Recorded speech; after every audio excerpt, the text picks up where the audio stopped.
nikiwa nimeupokea Mwenge wa Uhuru pamoja na kiongozi na wakimbiza Mwenge wa Uhuru kitaifa mwaka 2025.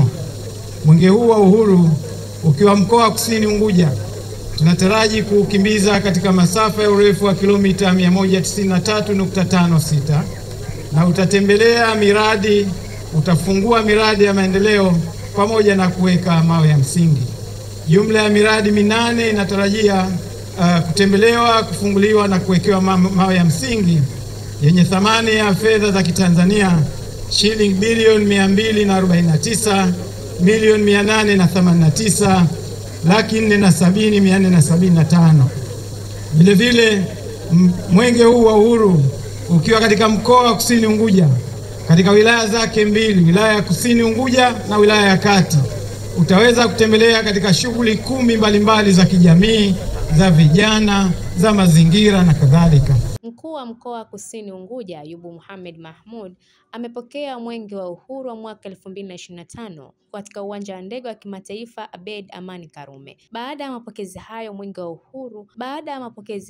Mwenge huo wa Uhuru, mkuu wa mkoa wa Kusini Unguja alimkabidhi mkuu wa wilaya ya Kusini kwa ajili ya kukimbiza mwenge huo sambamba na kukagua miradi katika mkoa wa Kusini. Akizungumza katika ziara hiyo iliyoanzia katika hospitali ya Kitogani katika ukaguzi wa nyumba za madaktari, kiongozi wa mbio za Mwenge Ismail Ali Usi ameeleza kuwa serikali katika kuhakikisha wananchi wanapata huduma bora za kiafya, wameona ipo haja ya kuwepo kwa nyumba hizo katika mkoa huo ili kuwarahisishia wananchi kupata huduma kwa haraka. Ndugu zangu, leo hii tumekuja kujionea nyumba hizi za kisasa ambazo na kukaa afya.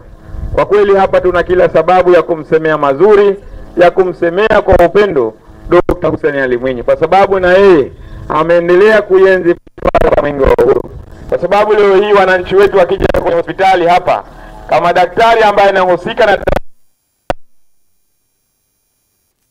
ipo karibu, ni kitendo cha kutoka dakika moja kwenda kumwita daktari akaja kumhudumia mwananchi huyo.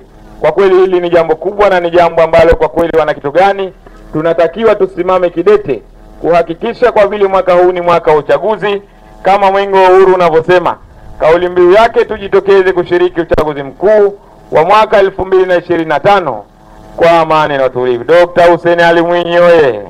Akitoa taarifa ya mradi wa nyumba za madaktari, Dr. Marjani Msafiri Marjani amesema kuwa kukamilika kwa nyumba hizo ni miongoni mwa mikakati ya Serikali ya Mapinduzi Zanzibar. Pia ataweza kuwasaidia madaktari wanaoishi katika maeneo ya mbali kufanya kazi zao kwa ufanisi na kwa wakati.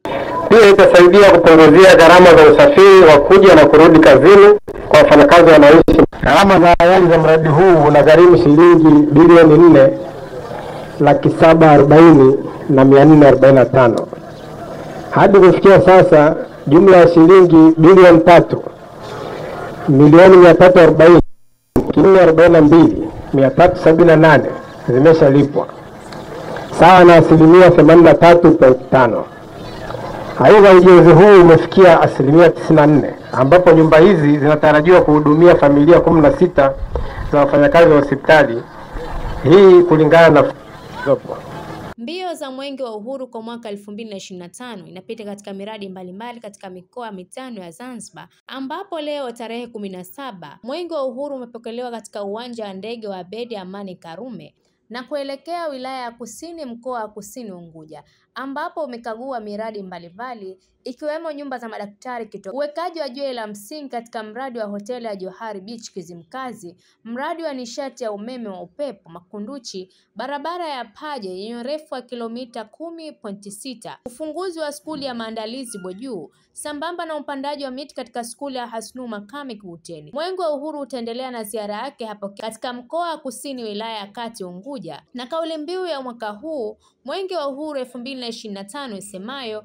shiriki katika uchaguzi mkuu 2025 kwa amani na utulivu. Nikiripoti mimi ni Fatma Haji wa VOP TV. Tembelea YouTube channel yetu VOP Online TV kwa habari moto moto. Subscribe kisha bonyeza alama ya kengele ili kuwa wa kwanza kupata taarifa zetu.